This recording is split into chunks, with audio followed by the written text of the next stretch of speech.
Terima kasih Anda masih bersama kami di Sapa Indonesia Malam. Saudara, polisi menggelar olah TKP di TKP kebakaran hunian pekerja konstruksi IKN untuk mencari penyebab kebakaran. Tim Inafis Polresta Penajam Pasir Utara menyebut bangunan hunian yang terbakar terbuat dari modular tahan api. Namun banyaknya barang yang mudah terbakar sehingga api cepat merambat. Terdapat pula 2 lantai yang mengalami rusak berat, yakni lantai 3 dan lantai 4. Hasil pemeriksaan awal diduga terdapat penghuni yang menggunakan perangkat listrik di luar ketentuan seperti alat pemanas air dan power bank. Bangunan hunian yang terbakar memiliki kamar sebanyak 56 unit dengan jumlah penghuni sebanyak 743 orang. Jadi semi permanen.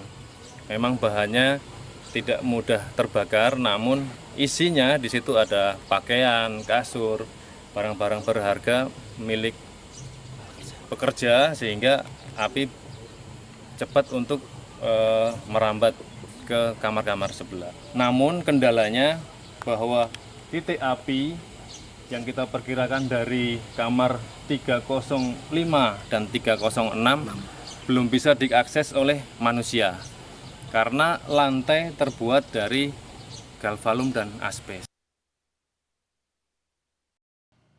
Sebelumnya, hunian pekerja konstruksi IKN Tower 14 mengalami kebakaran pada Rabu petang.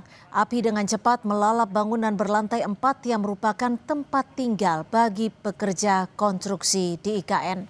Saat terjadi kebakaran, gedung sedang kosong karena pekerja masih berada di lokasi proyek. Tidak ada korban jiwa akibat peristiwa ini.